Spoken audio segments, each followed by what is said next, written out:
Note: throughout this episode I intersperse some recordings from my previous mediumship reading with Carol. When you hear this sound, the following section will be a segment from that recording. A shortened version of that sound will mark a switch between different parts of the mediumship recording. The podcast episode itself will continue following the longer version of that same sound. For reference, when I got in touch with Carol to arrange this mediumship recording, I gave a fake name and greatly exaggerated my skepticism and doubt toward mediumship as a whole. The reason I did this was purely to provide a control for any potential fraudulent activity, however slight the risk may be. Although this certainly wasn't necessary for Carol, mediumship as a whole is rampant with various fraudulent activities, so always be sure to do your due diligence when researching a mediumship reading for yourself. But without further ado, I hope you enjoy this episode.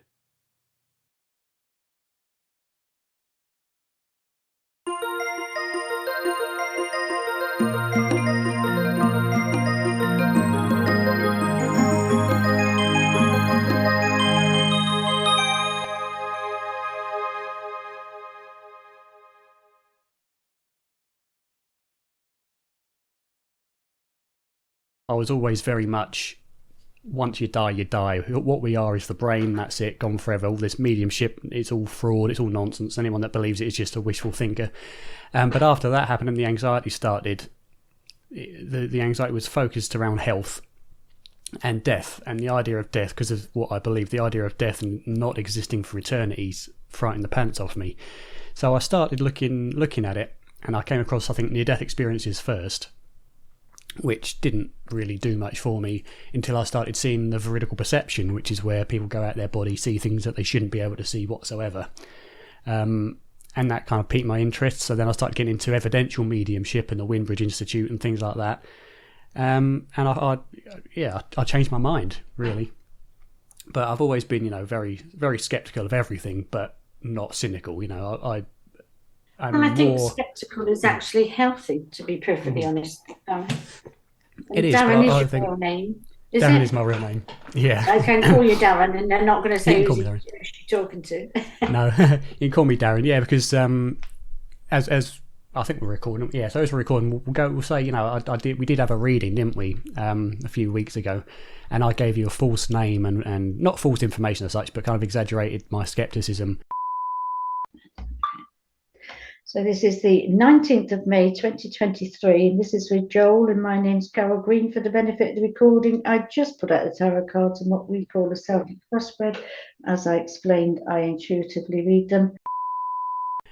Just to kind of get rid of any possibility of any, because that's just how I do things. Better safe than sorry, Now, of course, I immediately researched you. Exactly, yeah. But you never know. You never know. I've had readings with people who have clearly done that. So nowadays I'm just kind of extra careful with it. I find that really odd, because it's like, well, yeah, okay, you can research people, but I couldn't be bothered, for one. No. And two, how on earth, unless they write it all down, do they remember all the information? That's right. Yeah, and especially because the reading I had, it was with one specific woman who I should have known better, but I did tell her about Seeking Eye and all that, and of course she had the name, so she was able to look it up, and she got things that were, of course, dead on, but other general things that were just, you could tell. But yeah, so as I say now, I gave you the name Joel and everything else, and you were, I showed the reading to Mum afterwards, or gave her the audio, and she said, yeah, everything was spot on, even with, you brought my granddad through. As I said to you before I put the recording on, I did feel I had a gentleman join me. I would put him more on grandfather's level because he feels of that generation. I know that he makes me chuckle, so I know he's got what I call a dry sense of humour, and a little bit of a wit, shall we say. But he's not one of those jokey people all the time. It's just this dryness that comes out sometimes. I know he's a hard-working man, and I feel he would have always been hard-working, but he's very much of his generation. Mm-hmm. Because that sort of covers quite a bit, don't it, where you say that. And I would want to say that he's what I call a gentleman, because he's got those ethics. he's polite to people he doesn't know, he's respectful and all of those sorts of things. But I feel a lot of the time it's more about how people perceive him rather than how he really is. Because if I put him behind closed doors, I feel him a little bit different. Do you understand what I mean when I say that? I do. I'm not sure how I can relate that to any of my relatives. Yeah, I'm just asking him to give me a bit more information. I do feel that this gentleman has been in the spirit world for quite a long time. Mm-hmm. So I'm going back quite a bit. Because I just said to him, he's not understanding. He said he didn't know me that well because I'd been gone for so long. Mm-hmm. Right. And it's almost like that mindset of he's done his work, done his responsibilities. So when he's in his home, he's like, I'm going to be sitting down, and we've got that old school attitude of the wife doing the work and the dinner. Some things in this work are a little bit obvious generationally wise. All right, so he is a little bit old school like that. But I can't take away the fact that I feel that people around him and outside the home were very respectful of him because of who he was. And that he has quite a different, I say a different type of character, because it's this, how can I say, slightly more opinionated, and not in a bad way, and this sort of wit that I've got with him when he's comfortable in his own home, his own surroundings. Mm-hmm. But he does like things done like this. Yeah. Got to be done right and correctly and stuff. And I feel as though I have a chest condition with this gentleman, but I also feel I have a problem around the heart area. And I know that he had a condition that took him into the spirit world, but I feel as though he went reasonably quickly. Mm-hmm. So I haven't got like a sudden, but I've got reasonably quickly. Okay, yeah. I mean, I can kind of place that loosely. It was her dad. She said, yeah, that was dead on. I take a name because I want to be polite and call you something. Yeah, exactly. Do you know what I mean? Yeah. If you're doing a public demonstration, you don't know the name of the person that you're going to. No, that's right. But, it's about politeness in a private one-to-one. And I just always ask, what is right for this person? It's not for me to choose what is right for them. I always ask, obviously, for a loved one's contact. It's important that you're what I call healthily skeptic, which is quite different from being judgmentally skeptic, where you're trying to test and put people under pressure, which is in any profession, it's not very nice, is it? It's not. I think the word skepticism has been vastly misused now to basically mean believing something other than what we do for no good reason. I mean, 90% of these skeptics have never looked at the science of mediumship or of consciousness or of anything else. It's just kind of publicity. Well, we know that it's all in the brain. We don't, but they say we know it's all in the brain, so therefore, well, this must be nonsense, and therefore we're not going to really look at it. Whereas, we like to say, well, A, we don't know the brain produces consciousness. That's complete speculation. And also, stuff happens that shouldn't, if that were true. And it's been shown to happen in blinded studies. What more can you get than that? I mean, there has been over the years, I couldn't name them, but I mean, reputed to be some very, very good, authentic studies. And I know Gordon Smith, is extremely well known medium. He would volunteer himself for any kind of, study like that, and has done. Mm-hmm. Because there is a side to it. There comes a point where it meets. And I often say, if we could meet together with an open mind, we might even find, a lot more about ourselves, mightn't we? Absolutely. I mean, I think unfortunately it's met with criticism on kind of both sides of the extremes with the hardcore materialism, not necessarily science, but the philosophy of materialism. It's met with it's impossible, so it must all be a scam. On the other side, you've got it's demonic and it should be avoided. So you really need to be in the middle to be scientific enough to realise that there's something going on that needs to be understood, but also on the other side that, it's not necessarily demonic, and it's a part of nature that we need to understand.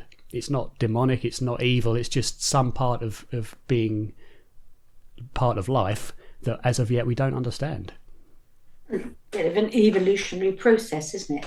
I mean, I can only speak for myself. I wouldn't do it if I didn't believe it, because I wouldn't. And we're not going to know everything. It's just impossible to know everything. You can form opinions based on your experience and what you've seen and heard, but it is only an opinion, and that could get changed the week after. One of my teachers used to say that to me. My opinion at the moment is this, but next week it may be different because I may have more knowledge. And that's exactly how we should be. That is what science is. It's the. I mean, people seem to think or seem to say that science is a method, whereas I would say it's not. It's a process of learning what we don't already know and investigating what we don't know and changing our opinions. I mean, as I said at the start, I was always of the opinion that there's no such thing, and once you die, and there's no survival. I changed my mind because I looked at it. Yeah. And that's it. And it's finding a truth in a way that you can accept that makes sense to you because you're an individual. So it may be in the same ballpark as other people of like mind, but it may not be exactly the same. And that's good too, because that's the way we all learn, isn't it? It's the way we all grow. Yeah. One thing, I mean, the reason I got in touch with you was from a mutual friend of ours, Lindy, who you read, I think, a few years ago. You probably won't remember who it would be. I think you read her once, and it was a while ago. But she got in touch and said, talk to Carol. She's, she teaches mediumship. She's a renowned medium. She was very good with me. Sorry, so, I always laugh when people say that because I'm just me. You're just you, but you're certainly very good at what you do, clearly. So Lindy is very specific, very particular with things. If she doesn't think someone's any good, she won't refer them. So clearly you hit a nerve with Lindy. So she said, get in touch with Carol. She teaches it. She knows exactly what she's doing. And so of course, just to add that level of blindness, I came to you with a fake name, with my kind of backup email address, which, as you say, you were surprised that your spirit team even allowed you to do so. So clearly my intention was okay. Well, that's the important bit, isn't it? Yeah, because I'd imagine a lot of people do that sort of thing to try and do a catch you out sort of thing. Well, I'm not bothered, actually. I mean, every connection that you make is unique. Every connection can be different. Sometimes it works really, really well. Sometimes it's a bit of a struggle, and sometimes it doesn't work at all, for whatever reason. As long as I can explore the reason privately and make sense of it, and if it is something perhaps I've done, perhaps I didn't set myself up properly, perhaps I was rushing, anything, then I make sure that I would correct that. But if I'm given what I call a feasible, logical reason why this didn't work, then I can be quite happy. I'm not going to beat myself up about it. Whereas years ago, I would have done. Yeah, of course. I think one thing about mediumship that people very much misunderstand is that every message that you get through is kind of direct from the horse's mouth kind of sort of thing, whereas it's a matter of interpretation on your part as well. You still do have a mind and interpretation of things that may be incorrect in some cases.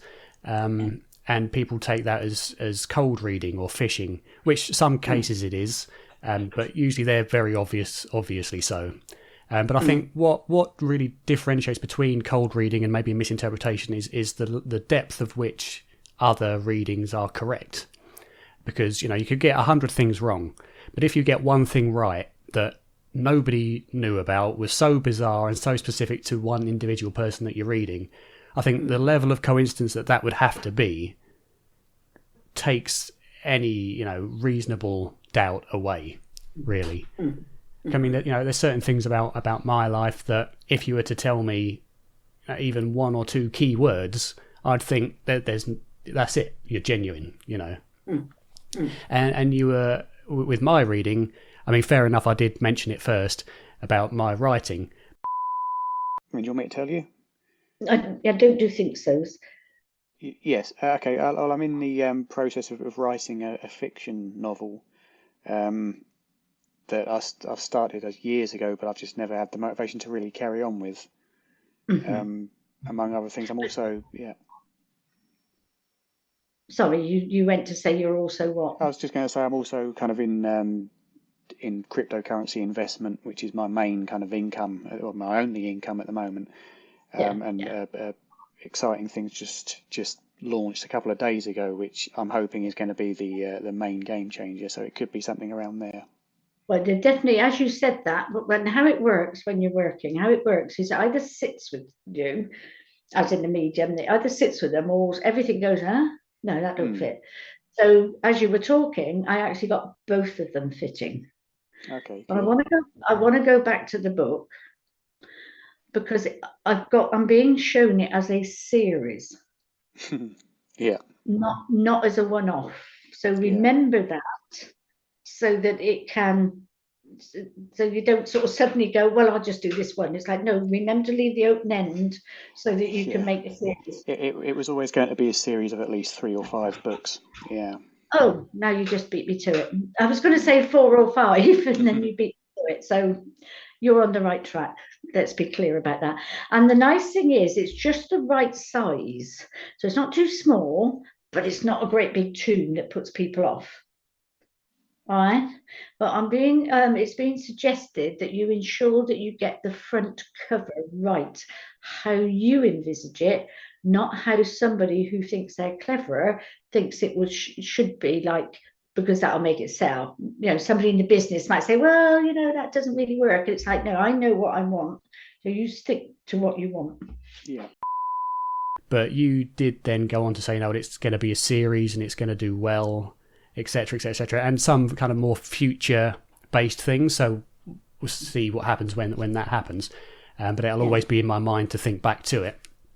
And that would have been guidance and encouragement, not fortune telling.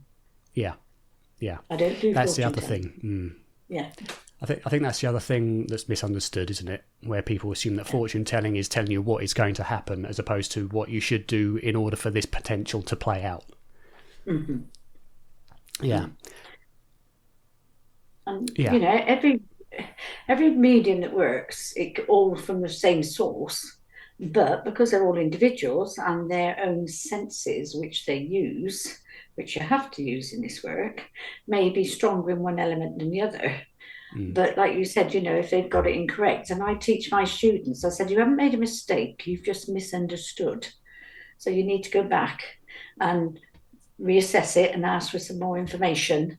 And then perhaps sometimes the recipient isn't understanding the way you're delivering it or the style of your delivery. So you might have to deliver the same information in a different way. And then you can see them go, oh, yeah, I see what you mean. So there's all that humanistic element in it, that life experience in it as well. But the main information is coming from your connection. Indeed. And as you say, there are 2 filters that information has to pass through: the mediums themselves to interpret what's being said or shown, then into the mind of the person through the medium's communication, and they've got to then interpret what you're saying. So it's a two filter system, which of course some context will be lost. So how do you actually receive information from spirit? Are you clairvoyant, clairaudient? All of the above, a little bit. Clairsentience, I primarily feel, because I like to feel the connection. We can't get possessed. Your mind can possess you, and your fear can possess you, but we can't get possessed by spirit going into our body. So I feel them.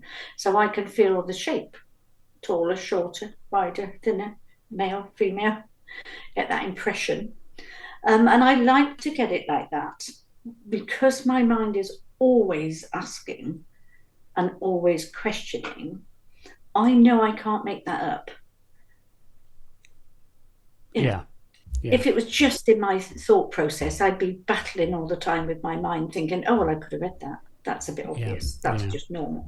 So I get the primary one is the feeling, and take on the attributes and characteristics sometimes, which is lovely.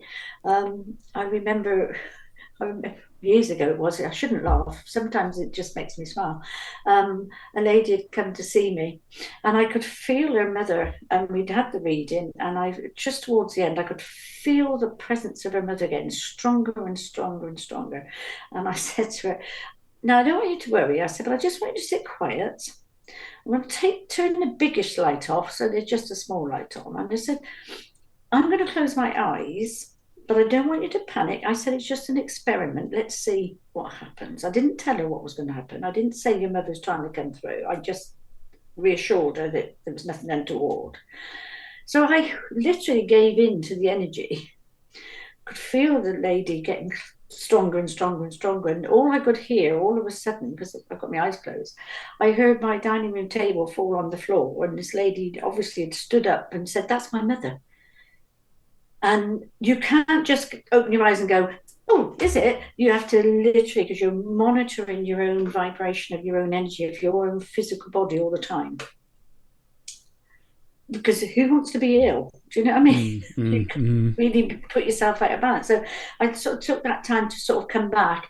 And when I opened my eyes, bless her, she stood there with her mouth wide open, staring at me as if I got two heads, which I probably did. Probably did. But I thought, well, you're not going to get greater proof than that, are you? And she was thrilled. I mean, she was shocked, but she was thrilled. Yeah, of course. So what was it? Was it like a transformation, or? They call it like a transfiguration. So they would use the energy, my energy, if you like, and then because I had given permission to blend with it, so they'll formulate the shape by manipulating my energy. Do you know those metal things that you put your hand in? And you get the shape of the hand. Yes. Yeah, it's a little bit like that they've come and they've used. This is the metal bit, and they've come and they've stepped in front of me and pushed them their way forward. It's not 100% perfect, but it's noticeable that you can recognise them. Yeah. So she was literally seeing her mother's face in your face. Yeah. I can imagine that would be quite freaky, but also quite comforting at the same time.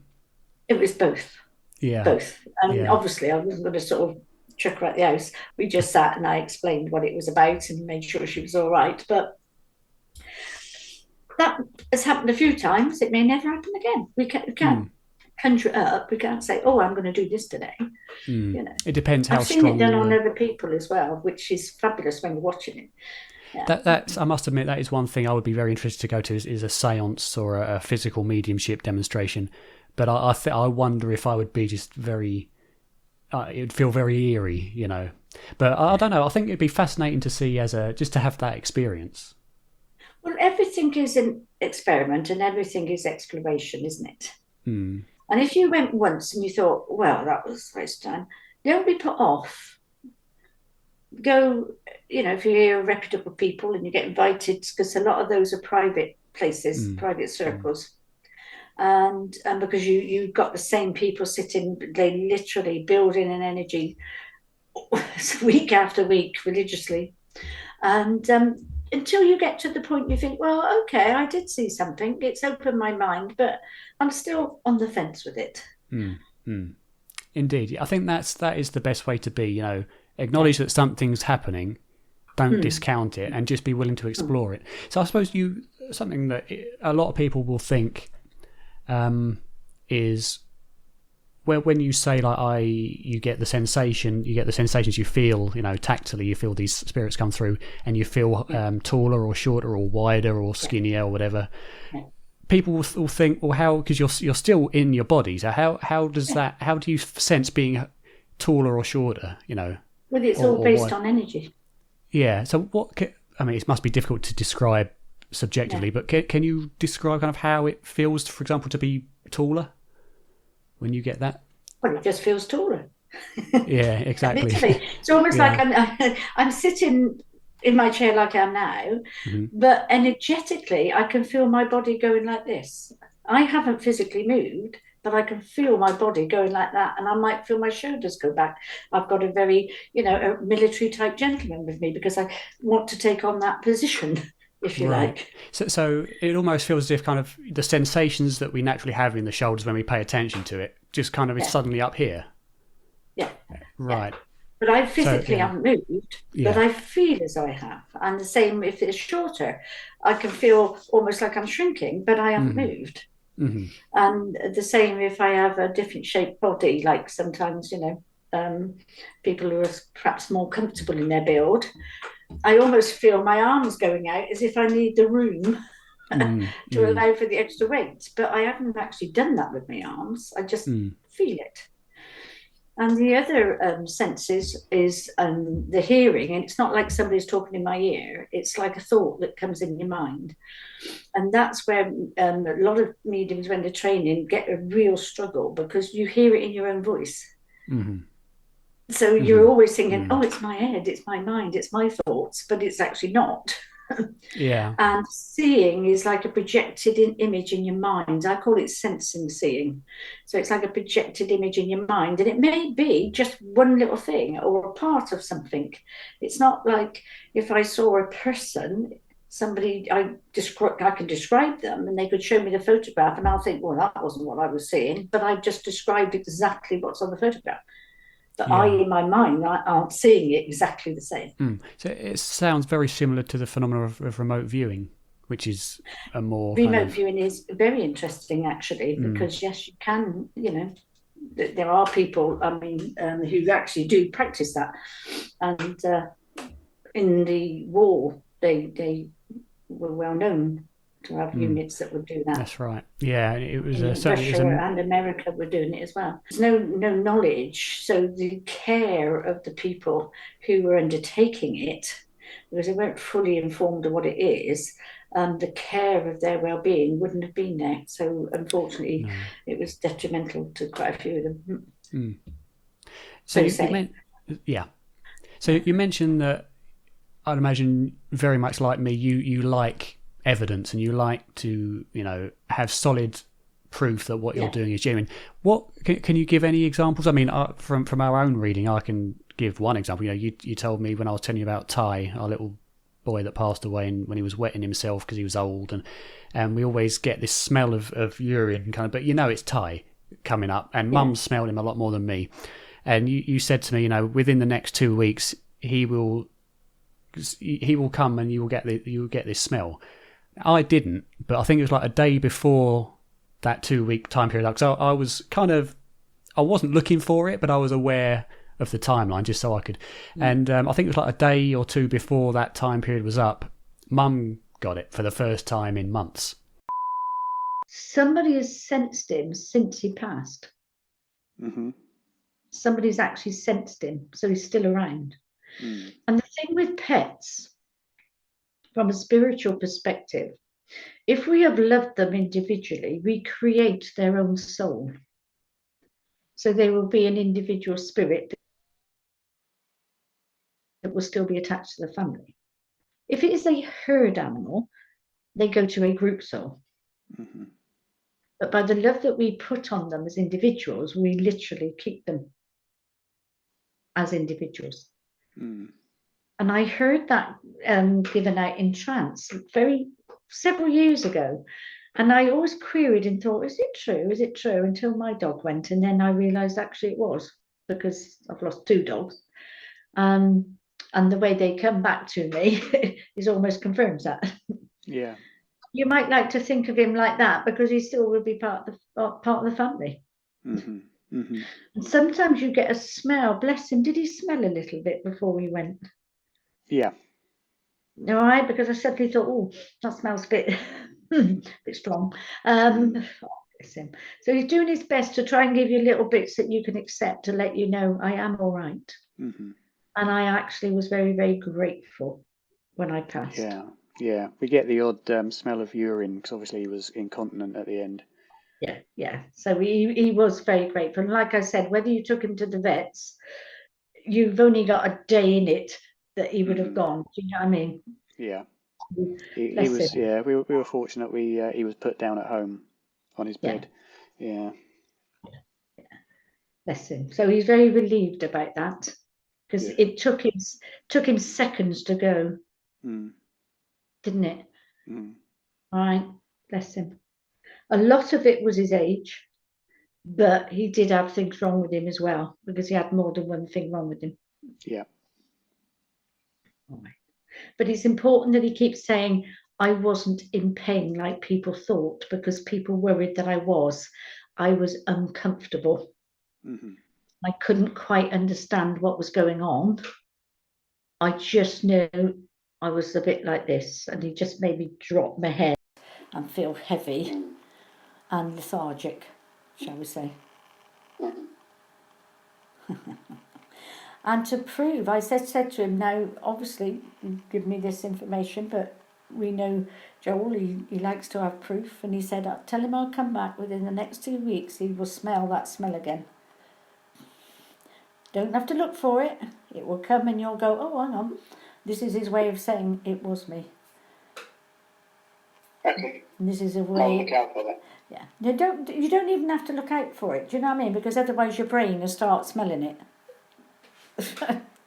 I know that sounds odd. It will just happen. Yeah.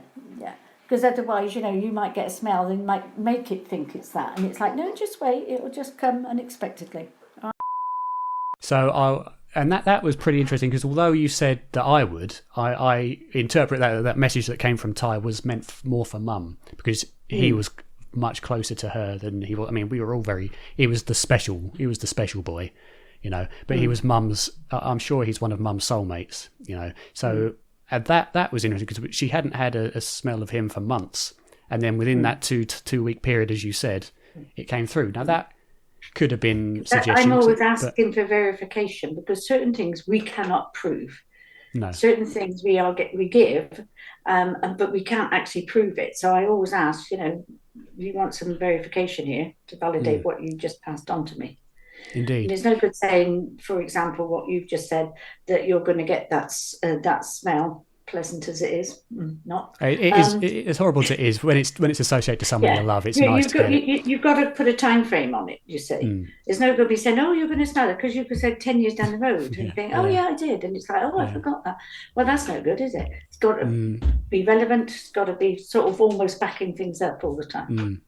And I did, when you said that, I did kind of take some precautions, because my immediate thought was going to be suggestion. That's just kind of where my mind goes to. If I have that message, but I purposely didn't tell Mum about that message. Yeah. And I said I wasn't going to tell Mum about that for the 2 weeks. And of course she smelt him, and then I said afterwards, Carol said it was going to be, Ty was going to come to me, but I think it was for you. And the fact that I didn't tell her kind of tells me there's no way it could be suggestion. And the fact that she hadn't smelt him in months beforehand, it's again, that's kind of a coincidental depth that would be quite difficult to reason. It could be, but there's a lot. But I know where you're going and where you're coming from with that, because you have to be very careful, because there is a form of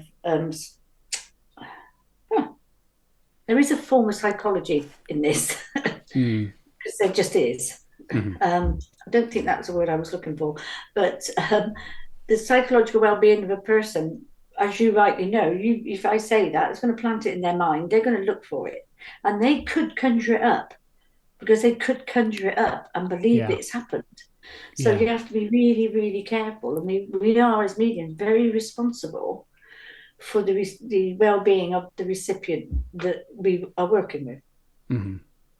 So there are certain rules and regulations. I know that we haven't got a governing body that or a license in as much that governs all psychics and mediums, but there are a lot of very good workers out there, and they are very ethical, and they are all doing their best.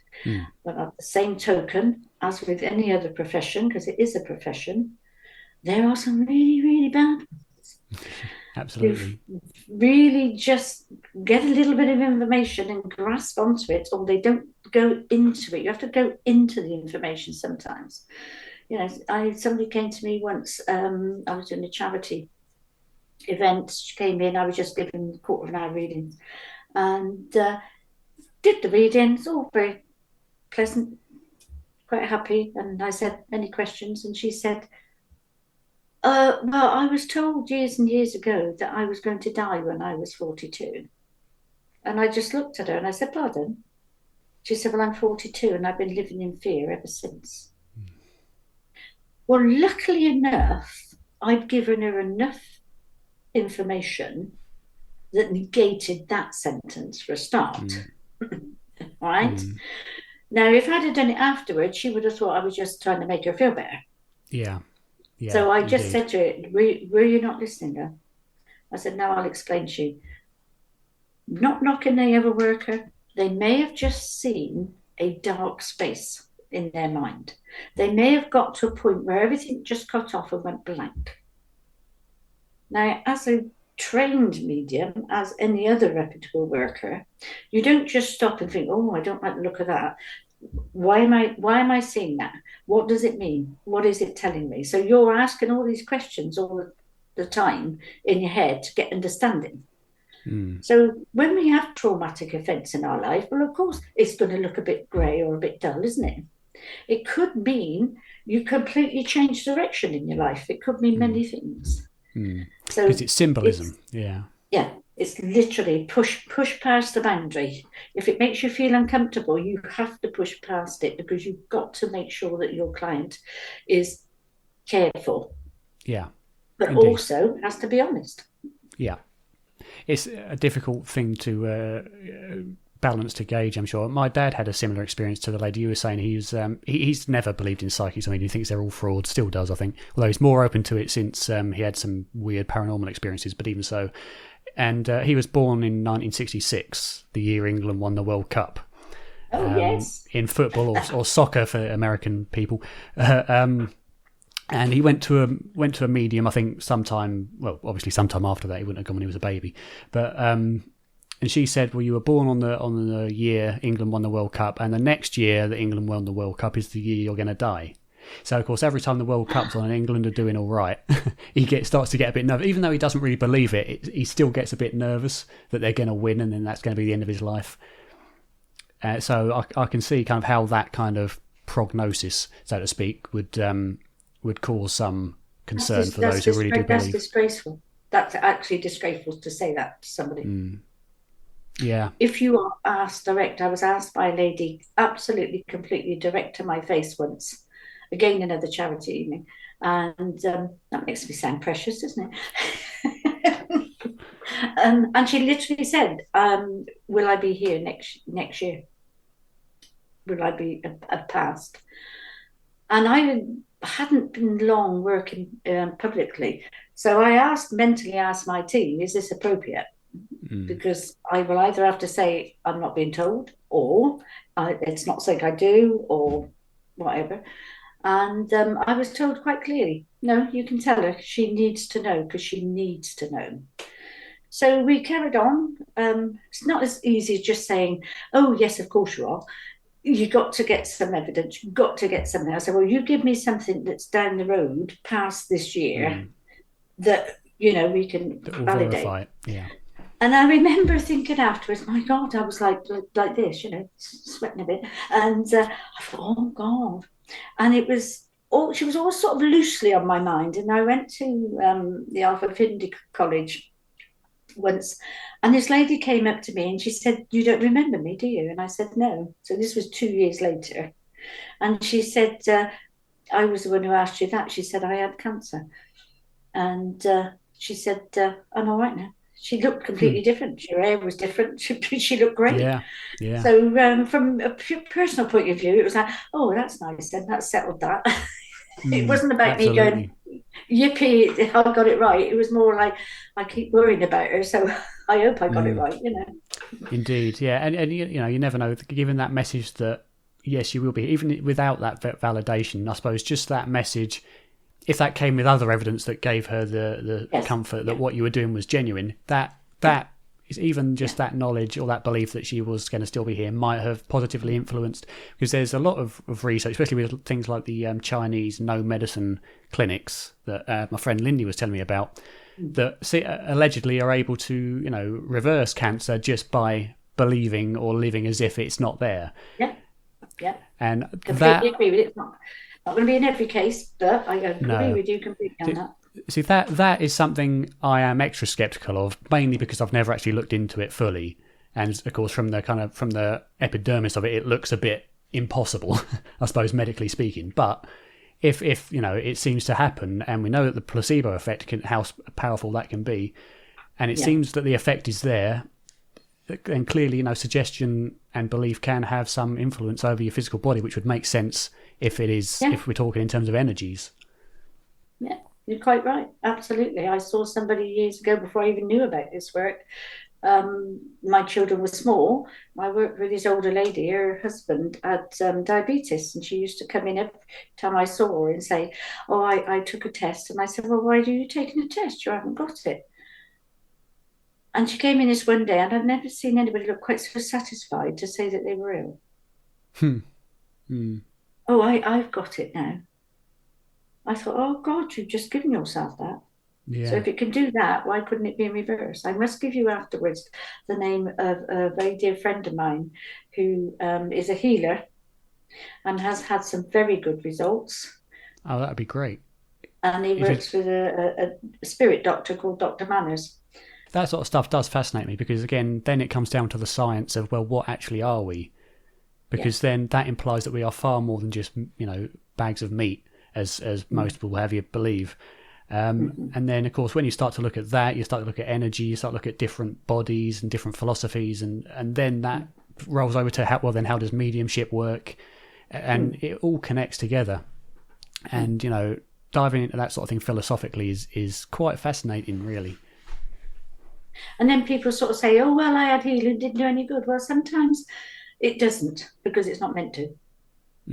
And sometimes it has to work in conjunction with the medical profession. Let's not be deluding ourselves here and saying, oh, well, I'm not going to get this checked out, or I've been and they've told me I got this, so I'm going to go to a healer. Let's not be silly here.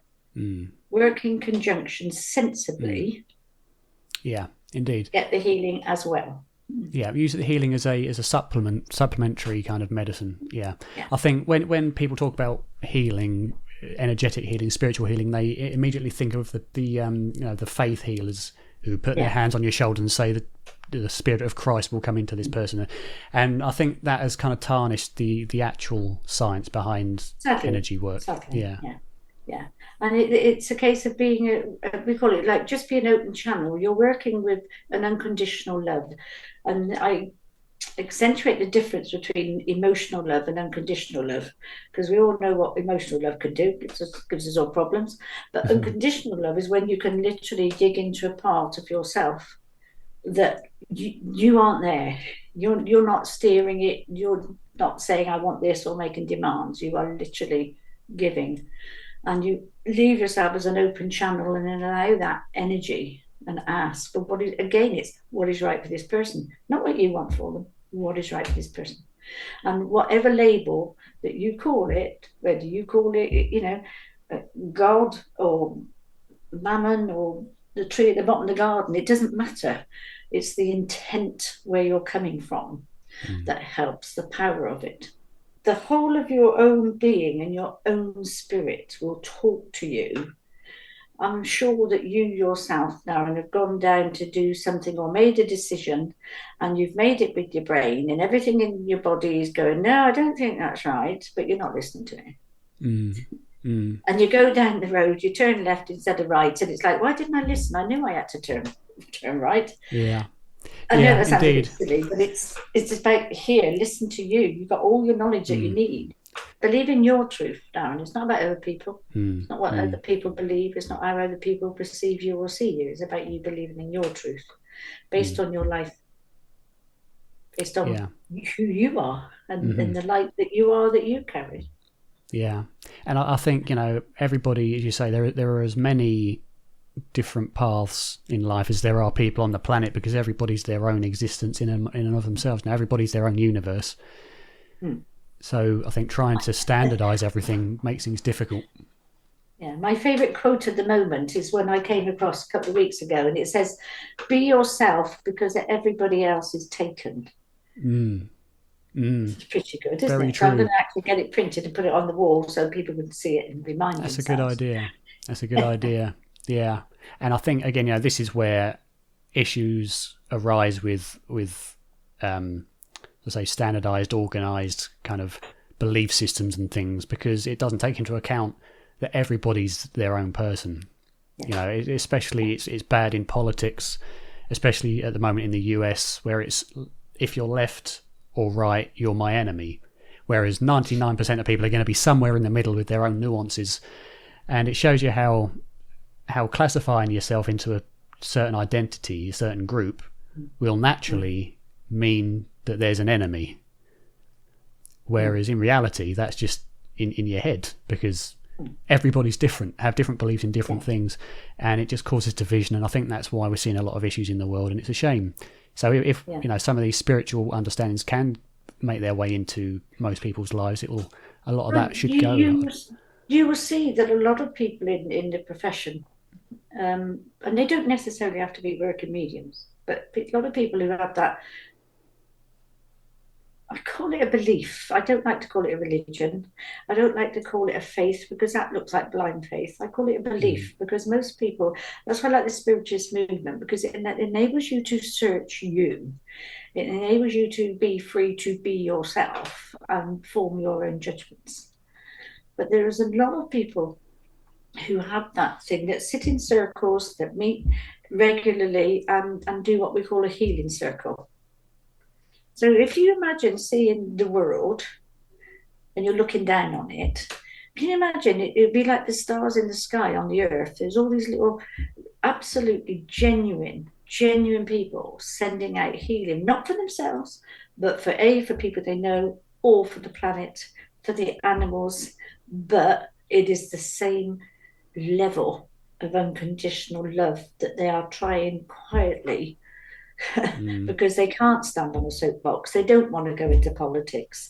They don't want to put their head above the radar so that everybody can point fingers at them. But they'll sit there with the absolutely truest of intent to keep a balance and keep the light, as we call it, from being put out. Yeah, and it's certainly, the planet and the ecosystems, the animals really do need it at the moment, the way that the climate's being affected. And the way the corals all dying off and deforestation, things like that, it certainly does need some kind of positive influence over it. You talk about human nature all the time, isn't it? People don't like to put their head above the parapet. My father used to say, the person who shouts the loudest, people will follow. And in a sense, he's right, isn't he? Because they won't think until they go down the road a little bit longer, and then they think it's like, I don't want to take control. I don't want to be in charge. I'll just follow them along. Very understandable. If everybody sort of stood up, we might have anarchy even more than what we've got. So again, it's about balance. And everything is about, everything is balance at the end of the day. Everything down to your diet is about balance. If you have too much of one thing, it'll end negatively ultimately on whatever scale that be. It's a good job that we're only doing the top half then, isn't it? Because, I put a fair bit of weight on in COVID. Oh, that's all right. I'm sure most people. I seem to be medically unable to put on weight, no matter what I do. Yeah, I need some. I'll tell you. I was at 8 stone at one point, quite recently, and I'm 5'10", so I was clinically quite significantly underweight. I put a couple stone on recently, so I think my diet's improved. Must have done since then. But I don't know. Just genes. That's the fun of genes. I'm sure once I hit 40 plus. Combination, like you say, you suffer from anxiety and stress, and you've got IBS. Well, that's not going to be helpful, is it? No, certainly losing a lot more than I'm putting in, unfortunately. Well, not so much now. It seems to be all right at the moment, but touch wood. But my dad's always said, it's in our genes. We're all skimpy and twiggy up until we hit 40, then suddenly, But we'll see. Well, you've got a way to go yet. You see, meditation could be very beneficial for stress. And it's well known, proper meditation. You don't have to sit there for an hour, contemplating your navel. But sometimes just 5 minutes, sitting just sitting quiet and allowing your body to relax. You mentioned intention, and a lot of people will say, "Well, how can you wanting?" This is how they'll interpret. How can you wanting something affect reality? So, have you ever had any thoughts about how that works? Oh, it's manifestation, they all call it, isn't it? Yeah. I have a friend of mine, and I wonder how she manages to live the way she does. Because if you looked at it from a practical sense and a material sense, she shouldn't be having about 3 holidays a year. She shouldn't be driving this big flash car. She shouldn't have a roof over her head and wearing all of these nice clothes. I am delighted for her. And I said to her, how do you do it? She said, because I believe it. And she believes it like a stick of rock. And And it's not that she's taking it off of anybody else. She literally has that complete and utter belief that it's perfectly all right for her to actually set the intention of, she's going to have that car. Okay, she's paying for it, but she's going to have it. She hasn't sat there worrying about it. She hasn't sat there doing the bank balance and, juggling this and not paying that. Yeah. She completely, absolutely believes. Now, I try and do that. I'll be quite honest. I try and do that. But I know that there's a thought underneath that is going, yeah, it might not. Yeah, it's exactly the same so for me. I negate it, you see. Yeah. So I've got I know all the answers and I'll be pushing for it. But I know me and I know that I'll negate it because I don't fully believe. No, I find exactly the same thing. Under everything, there's always that doubt that, come on, let's go back to reality. Just wanting something to happen isn't going to make it happen. And there's the Lost Gospel, I think it's the Lost Gospel of Thomas that talks about this, isn't it? And when they talk about prayer, they're effectively talking about the law of attraction, where to manifest something, you simply sit, I think, they did it in Nepal or something he was talking about, I can't remember. But they would, sit together or individually and just not simply, which is where it's misunderstood, not simply kind of want it to happen or imagine, wouldn't it be nice if, but they feel themselves in that position as if it's already happened.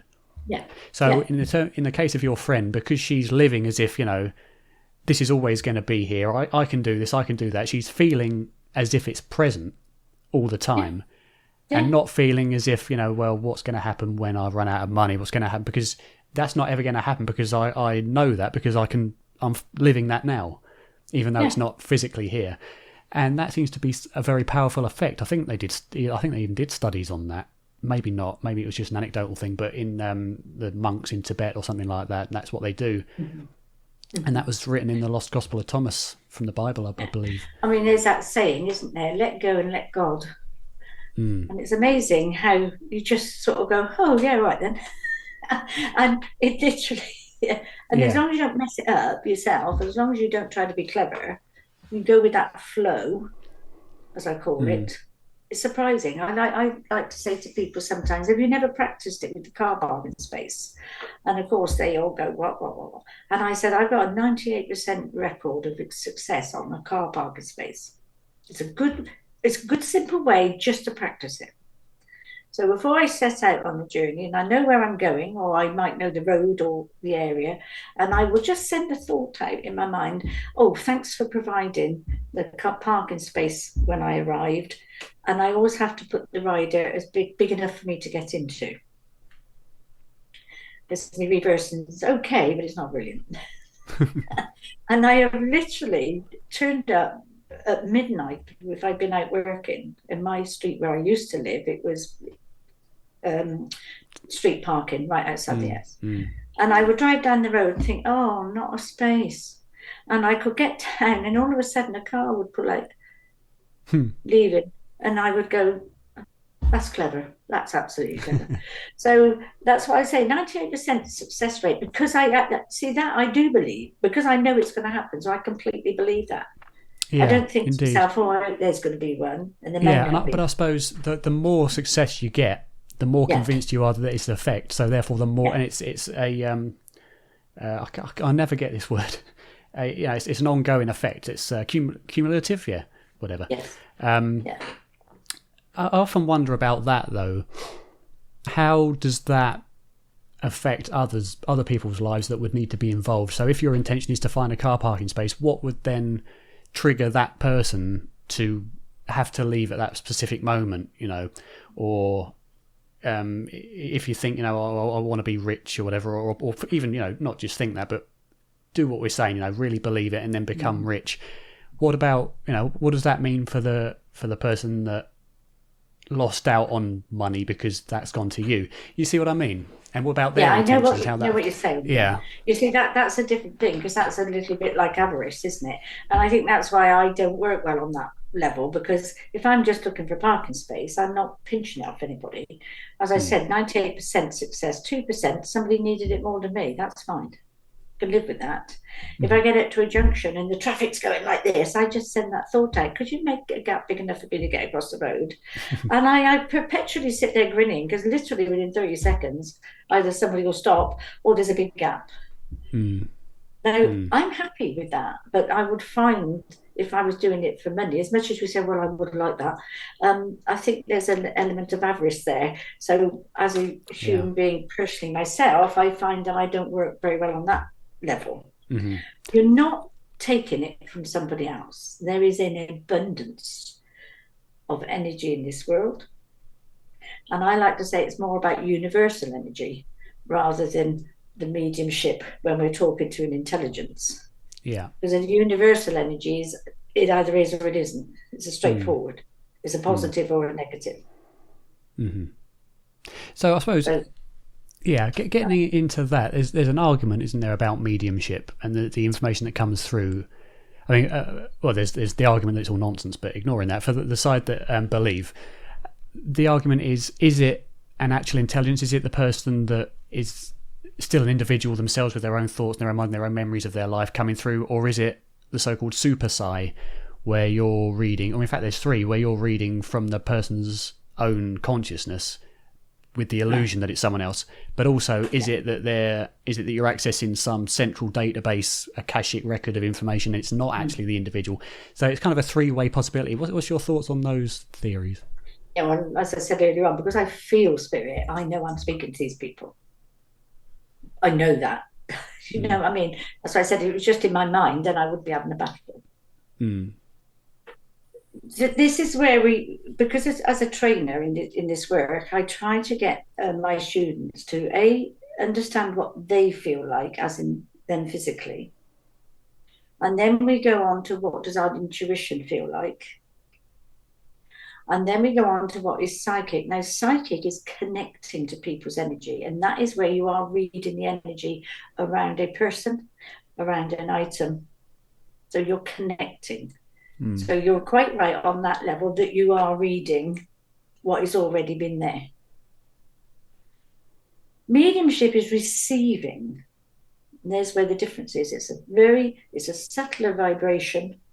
There's a knowing and a feeling that comes with it, because that's the thing with mediumship. When a person's loved one comes through, there's a lot of emotional feeling with it, and because of the amount of love that brings them, irrespective of the relationship they've had in the physical world.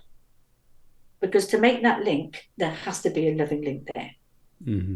I know some people would decry that, and then some people say, oh yeah, but I've met these bad peoples in spirit world. Well, fine, so have I, but I could get into a whole nother conversation about that. Well, I've certainly got time. Well, you normally would find that, you know, if I've been to do what I call a clearing and I'm made aware of something, I would make a connection to the spirit in the house. It may not be a relative of the person, but I would literally, if they made themselves known, I would ask them, A, who are you, what are you doing, and do you need some help?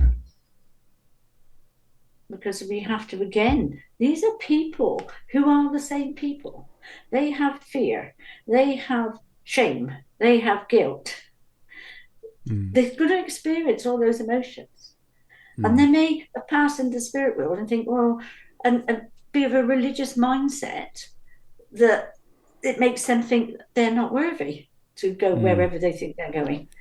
Yeah, so I so suppose they are drawn still to the Earth's energy, so they stay around the Earth's energy more. So I suppose even though they have passed on, say if it's a human being that's passed on, because we know that animals are the same in a different way, but if a human passes on, they're still very much human at that time, in the sense that they've still got their own mind and their own emotions to deal with, and their own belief systems, which can be quite devastating, I'm sure, because, you know, after we go, I'd imagine, from what I understand, the environment that one experiences is very much malleable by one's own beliefs and mindset and desires, etc. So if they find themselves in, you know, if they died believing they're going to hell, they could very likely find themselves in a hell-like environment and believe that they'll be there forever, which I'd imagine would ruin the mood of anybody, particularly. Yeah, and some people don't want to pass over. When I've been to places, I will ask them, do you need help? If they say yes, I'll go through the process I do with my team to help that come about. But sometimes they'll say no. So in that case, I will just simply say to them, well, you can't stay here. You must go to the level of spiritual attainment that you've reached, but you will leave because you're upsetting these people. Yeah, absolutely. So what's your thoughts on things like we hear a lot in popular culture, things like exorcisms and demonic possessions and things. And there are, there is footage around of people that apparently seem to be in these states that do need exorcisms. What are your thoughts on how that works? The mind is a powerful tool, is it not? So you believe it's a matter of psychology as opposed to genuine, I feel, yeah. I mean, I've actually seen somebody who, at the instant when it was occurring, I actually thought they were possessed. And me and a colleague were literally holding him down on the floor, and he was blaspheming. And I was like, oh my God. And I actually started saying the Lord's Prayer because I thought, well, it wasn't very good, is it? Started beating a bit around. And then, anyway, afterwards, and the next day I thought, when reality comes in, you thought, that was him. But he looked as if he was possessed. He was literally rolling on the floor and speaking gibberish. And other things I've seen a little bit similar has made me come to that conclusion, the psychological effect. People say, well, I've had cuts and scratches and I've been taken over by aliens. And I just, depending on the person, I think there is some word for it, and I'm sorry I'm not intelligent enough to know, where you can, scratches and marks can appear on your body that have been not by aliens or other people, but by yourself. I couldn't go down that road because I haven't explored it, but I actually I believe it. I am of a similar mindset, although as you say, I admit that I just don't know. Some of them do seem very interesting, especially when you have like young girls of like 5 or 6 who suddenly start talking in a male adult voice and that sort of thing that is interesting, or start speaking in an entirely different language, and you start to think, well, is this maybe more than psychology? I don't know, but for the vast majority, yeah, absolutely, I think. Yeah, and I mean, there have been instances where people have said that they've related a past life. Now, that's a different thing altogether, like when you're talking about children, because to me, that is a different thing to explore. I don't put that in the same bracket as somebody who is feeling demonically possessed. And that's a whole other field of evidence that suggests there's more to it. And again, it's marrying all these things together. But what are your thoughts generally on demons as an entity, as believed? Because many have...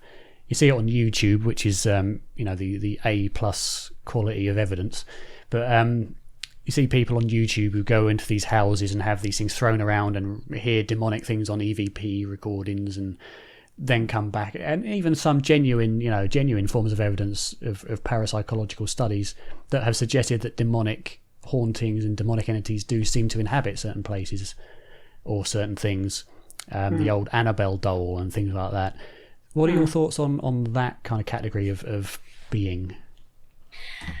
Have you got a couple of hours? There is always the exception, because there is always an exception of things that we cannot explain, right? That's the thing with mediums. People think we have all the answers for everything. Well, we don't. But say, for example, something happened or a trauma has happened in an area or around this doll or something like that has freaked somebody out. So the energy is set, so that's where psychically people can feel it, believe it's real, can communicate and connect with it. So that person had the first experience, and then that person believed it and felt something a little bit similar because they felt it. So, well, that's compounded it, hasn't it? So that's beginning to start to be true. And then that person's got involved and said, oh, yeah, I saw that, or I felt that, because he wants to be part of the crowd. And then that person, and before you know it, we've got a myth that is created that can actually be something that people will feel is completely and utterly real. And in a way, we're cycled right back to manifestation and believing things into reality. So it all kind of ties together, which would make sense. And people that get muddled up with the words ghost and spirit. Oh, this place is haunted. Well, I've been to places like that. And we've got one in the area where I live. It is worldwide well known. It was the loveliest place I've been to. It was hysterical, actually. Nothing scary about it at all, but I'm not going to name it because they obviously make a living at it. So that's up to them, isn't it? But you see, there is a difference. A ghost is an imprint, like a scar in the energy. It's like a stamp that's been put there. And what I was just explaining just now is, an incident happened, people believed it, they've added to it, other people have added to it. Before you know it, people will feel that cold, that see that person walking down without the head. It's manifested itself in the energy. That's a ghost. It does not interact with you, but you can read the information. From the spirit original. Is an intelligence that interacts with you and will answer you. Does that make sense? It does, yeah. It's completely two different things, and yet people think it's the same. And that would be, I suppose, the same kind of idea for poltergeist activity, kind of manifested into reality. Yeah. I mean, I don't decry. There's always exceptions. I have been to somewhere where we borderline on a succubus and an incubus that was building up but it was all generated from the situation in the home and what was going on in the home. That literally, it's like a magnet. We'll draw all that more negative. We'll draw, And so, in a way, it's almost as if it's an overhead projector. Do we have them in schools anymore? We used to have an overhead projector, kind of projecting this image from someone's mind and belief into reality. Yeah. And it's like, if you're with a friend and you just get a sense perhaps they're not feeling too good or a bit down, and you can be sitting there for half an hour and then you can still start feeling the same as them, to be honest. Oh yeah, I get that a lot with I got it enough where I could recognise it with my dogs when I started feeling a bit ill or whatever, or a bit clogged up in the stomach, which could have been the IBS. I've had it for God knows how long, but whenever I kind of start to feel a bit sick or whatever, quite often, not all the time, but quite often later that day, Ty or Omi would be throwing up, and it turns out they've eaten something, or we get a call from my aunt saying my nan's got some sort of stomach bug. So I have often wondered whether that is some kind of empathic connection or whether that's just coincidental, because it's happened infrequently enough where I could believe it's coincidental. Yeah. I mean, we talk in our work, and when I'm training, I talk about knowing your own energy, keeping it balanced and clean, and putting protection around you. So when I talk about protection, I'm not talking about protecting yourself from the spirit world. I'm talking about protecting energy around you, making you feel off kilter. And when you do that, then because you absolutely, it takes a long time to get there. When you know that, you actually then recognize and you can tell what area and how you're working. You can actually say, oh, I'm getting this psychically, or I'm receiving this mediumistically. And that's really important for anybody who's working, because they then have what I call stuff in their toolbox that they can work with if you get a bit stuck. Yeah. Well, it seems that it's very difficult for some people to be able to do that, and for other people it comes as second nature. I mean, I think you mentioned that I could certainly do this work. If you see things flying around, by the way, it's not orbs, it's flies. They're going for my bananas. But I couldn't see it. No, I can see it just kind of coming. But I know you mentioned in the reading that I could definitely do this work, and yet I have never really been sensitive to anything that I'm aware of, whereas others are immediately sensitive, and some will never be, although it's inherent in all of us. So I wonder, why is it? What is it in some people that's preventing that work or that experience from being available to them? Well, I believe everybody can do this because we've all got senses. It's like I explained to you, I think, everybody can paint a picture of some sort. Some will be, absolutely a Mona Lisa, and some will be a stick person. But we can all do that. Now, with perpetual practice, you can improve on that. And that's the same as in mediumship. If you explore it, if you keep an open mind, all right, and just don't accept anything, If it doesn't make sense, don't accept it until you feel confident that it's this knowing I keep talking about. It's like, I know that piece of information is right. I can see that my client doesn't understand it, but I actually know it's right because I recognize these feelings that tell me that it's right. I'm not forcing it. I'm not being stubborn. I have a knowing because I have learned and I have put in absolutely years and hours. I'm not talking about me, I'm talking about generally, of dedication, because it requires that, and development, and been open-minded enough to say, oh right, okay, well, I misunderstood that, this might be a better way of doing it. This makes more sense to me. So you've got to be open enough to be honest. One of the greatest compliments I ever had was from several people that they said I was honest, and I said, I'll take that. Yeah, indeed, and that did come to mind as well when you gave me my reading, because one thing with mediums, it's always a warning sign, is you say, I don't understand that, and then they'll say, move on to something else immediately, and say, oh, let's disregard that. But with you, there was one, I can't remember what it was, but there was one thing that I didn't understand, and I still don't. I did ask Mum about it, I can't remember what it was, but you said, no, when I said no, that doesn't make sense. You said, no, I'm adamant, this is right, this is for you, this is something you're not getting. And the fact that, that you were... Your instinct and your intuition will be invaluable to you. And as you go along in that next 3 years, when you're doing that, that's when the other things that you want in your life, because you do like travel and you like to explore, I'm being told. It's great. No, I'm not changing that, because it's not like going around the world or thing. It's like, when you go away, when you go on holiday, you like to have stuff that you can see. It's got to be interesting. So if you're not aware of a spirit, even if you don't understand it, I'd be very, very surprised. All right. So when I talk about somebody being sensitive, I don't mean soft and weak. I mean somebody who is aware. Their senses are like their antenna are always on the alert. All right. And that also goes with that quick thinking of you. And almost I'm smiling because it's almost like when you would have been at school, you would have felt that some of the teachers were talking rubbish and were a little bit idiots. So your intelligence, no, I'm not changing that, and I know you're it's difficult. It's difficult to remember so far back, I suppose. But you're so old. Yeah, I know. Almost 30, for goodness sake. But yeah. And the fact that that you were adamant with that point, despite I didn't understand it, told me that if you were a fraud or a cold reader, you would be moving on from that, because you'd be going for more and more hits. Yeah. So as you say, your honesty did shine through. I hate that expression. More and more hits. I think it's horrible. Sounds very egotistical, doesn't it? Yeah.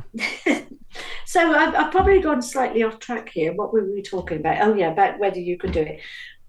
Well, I've been fortunate enough to have quite a lot of students over the years, and they've been really, really good. Not all of them, but you have to also look at a person's life, because they have a right to a life. And it is a commitment, because it is. So not everybody literally wants to work professionally. Some people are just happy having that knowledge. Some people, it underpins all the holistic work they do and gives a greater depth to it. Some people are quite happy going on to belong to their local church, doing a service a couple of times a year, and they're happy with that. Some people just want to be doing readings for their friends. That's fine. All of that's fine, as long as they're working in the right way. And yes, of course, some people will be better than others, but it's the same as anything. If you keep learning and you keep trying and you keep persevering, you will get better at it.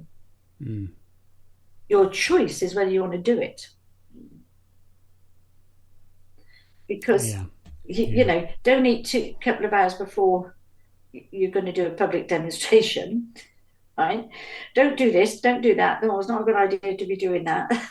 You know, don't drink alcohol until at least an hour afterwards. I mean, that might be over-egging it, but it depends on what vibration. You've got to be looking after you. And People phone you up at all times of day and night.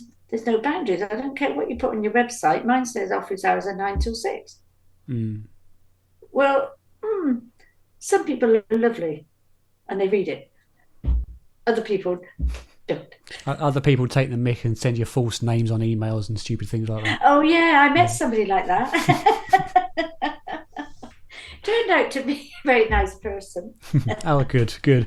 You talked about that, actually. That was interesting because you mentioned to me when I said, my actual name's Darren, I'm a researcher of consciousness, things like that. You said, I'm surprised that my spirit team allowed me to do that.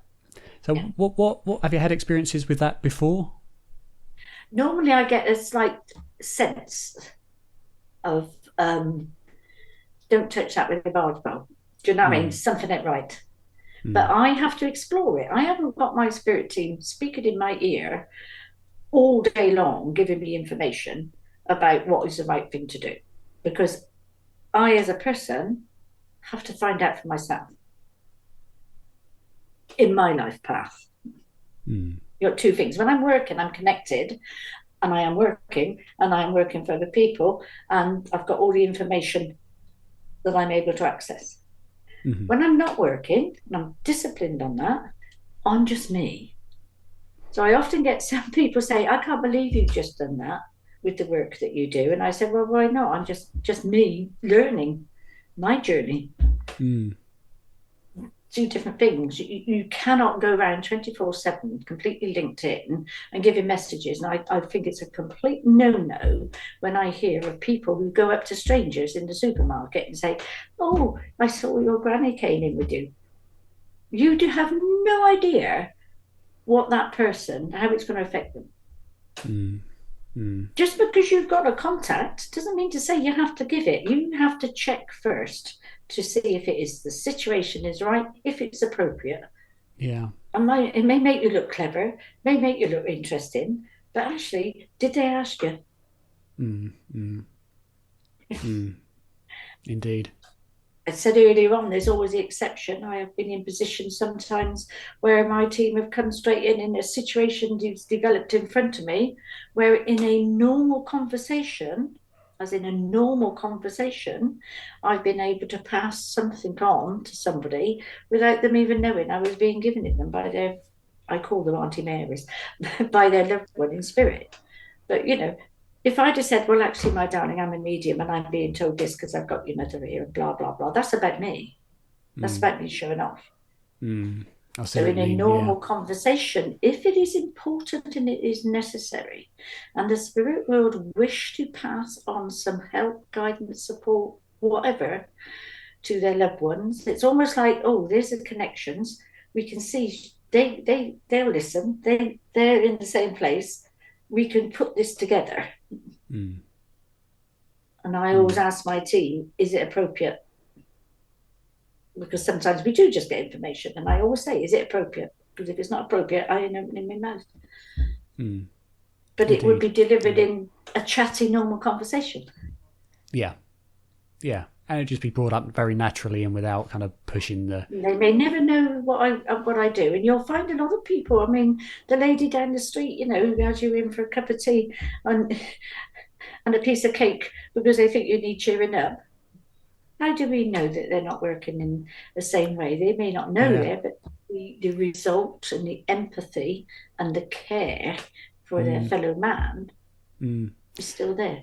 I mean, even anything can really change someone's life without even knowing. I mean, if someone's incredibly depressed and they think all the kindness has gone out of humanity, and you go, say, and pick something off the top shelf that they can't reach for and say, here you go, have a nice day, that could completely reverse their depression in the longer term of the thing. You don't know.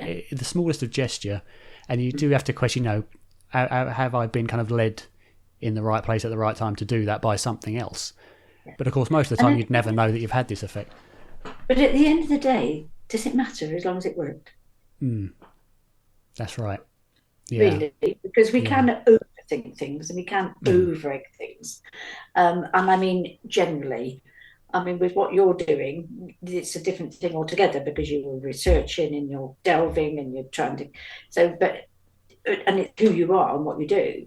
Whereas sometimes in normal life, we overthink things. And I've lost count of the time that people said to me, oh, spirit have told me to do this. And it's like, oh, really? Yeah. Don't think I've ever had my spirit team tell me to do anything, actually. Or except listen. Yeah, indeed. And another good example of that is the phenomenon of pareidolia. And I see it a lot on things like Facebook posts and Twitter posts where someone has posted a picture of a cloud or a tree and they've said, my dad's come through, and they've outlined their dad, and it's not there. Again, I think that is, not so much wishful thinking, but as you say, overanalyzing to try and find something you want to see. And maybe they do see it, maybe they don't, I don't know. But well, the brain, again, we go back to the brain. If you look at a blank wall long enough, you will start to see a shape and an image. Because the brain will literally search for the pixelations to put it into a shape that you recognize. Does that make sense? Yeah. So, yes, you can look at the clouds. I can look sometimes and think, oh, I can see my dog's face. Is that my desire, or is it just the shape reminds me of him in my thought process? If it brings a comfort and not a delusion, that's fine. But if you act on delusion and then turn around and say, Spirit told me to do this and look at the mess I'm in, don't even go there, because no, they wouldn't do that to you. Yeah. And then, of course, that leads on to you having a negative view of spirit, and it just, tumbleweeds from there. We are all spirit, and we all have that strength. We all have that ability. And we have it in a strength within us that, yes, we might get battered. Yes, it might be, I'm going up another mountain and I'm just fed up with it. But if we tap into it, we can get there.